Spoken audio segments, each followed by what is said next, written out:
بسم اللہ الرحمن الرحیم۔ یہ ذی الحجہ کا مہینہ ہے جس میں مسلمان قربانی کی رسم جو ہے وہ ادا کرتے ہیں۔ اس حوالے سے کچھ سوالات ہیں جو ہر شخص جاننا چاہتا ہے۔ ان میں سے پہلا سوال جو ہے وہ یہ ہے کہ وہ کون سے جانور ہے جن کی قربانی کی جا سکتی ہے؟ کیا قرآن مجید میں ان جانوروں کی تخصیص کی گئی ہے؟ اسلام نے ان جانوروں کی تخصیص کی کہ کن کن کی قربانی جائز ہے اور کن کن کی قربانی دی جا سکتی ہے۔ پھر نبی اکرم صلی اللہ علیہ وسلم کی سنت کیا تھی؟ آپ کون سے جانوروں کی قربانی کیا کرتے تھے؟ یہ سوالات ہیں جن سوالات کا جواب ہر شخص چاہتا ہے۔ قرآن مجید میں سورۃ حج جو ہے اس کی آیت نمبر 28 میں وَيَذْكُرُ اسْمَ اللَّهِ فِي أَيَّامٍ مَّعْلُومَاتٍ عَلَىٰ مَا رَزَقَهُم مِّن بَهِیمَةِ الْأَنْعَامِ کہ متعین دنوں میں ان چوپایوں پر اللہ کا نام لو جو اللہ نے انہیں عطا کیے ہیں۔ اب یہاں پر چوپایوں کا تذکرہ کیا گیا اور ان کو بہیمۃ الانعام کہا گیا ہے۔ اسی طرح سورۃ حج کی آیت 34 اس میں بھی یہی چیز بیان کی گئی اور کہا گیا وَلِكُلِّ أُمَّةٍ جَعَلْنَا مَنْسَكًا يَذْكُرُ اسْمَ اللَّهِ عَلَىٰ مَا رَزَقَهُم مِّن بَهِیمَةِ الْأَنْعَامِ کہ ہم نے ہر امت کے لیے قربانی اس مقصد کے لیے مقرر کی ہے کہ وہ ان مویشیوں پر اللہ کا نام لیں جو اللہ نے انہیں عطا فرمائے ہیں۔ پھر اس کے ساتھ اللہ تعالیٰ نے ان جانوروں کا تذکرہ کیا کہ جو فرض کیے گئے ہیں کہ ان کی تم قربانی کر سکتے ہو۔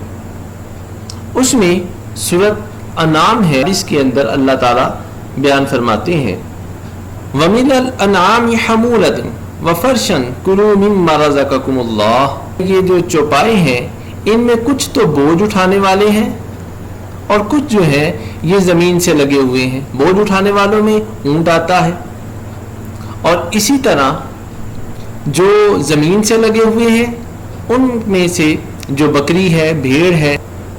پھر اللہ تعالیٰ نے اس کے حوالے سے بیان کیا کہ یہ جو جانور ہے یہ 8 قسم کے ہیں، 8 ازواج، ان کو 8 یہ جو نر اور مادہ ہے یہ 8 قسم کے اللہ تعالیٰ نے پیدا کیے ہیں۔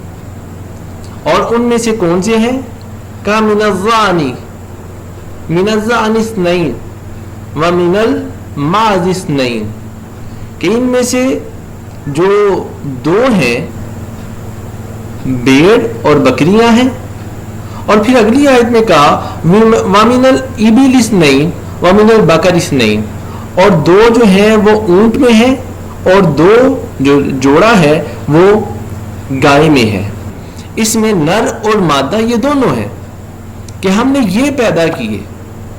اور اس کی جو تفسیر بیان کی گئی حضرت علی المرتضیٰ رضی اللہ تعالیٰ عنہ نے جو اس سے استنباط کیا اسی بنا پر جو علامہ ابن قیم رحمۃ اللہ ہے اور دوسرے محدثین نے یہ لکھا ہے کہ قربانی جو ہے یہ انہی 8 قسم کے جانوروں کے ساتھ مخصوص ہے۔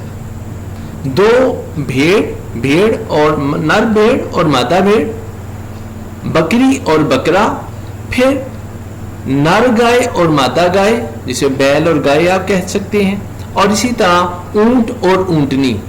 یہ 8 قسم کے جانور ہے جن کی قربانی دی جا سکتی ہے۔ اور نبی اکرم صلی اللہ علیہ وسلم نے یہ چاروں کی جو جوڑے ہیں ان کی قربانی دی ہے۔ آپ صلی اللہ علیہ وسلم نے اونٹ، گائے، بکری اور دمبا ان کی قربانی کی ہے۔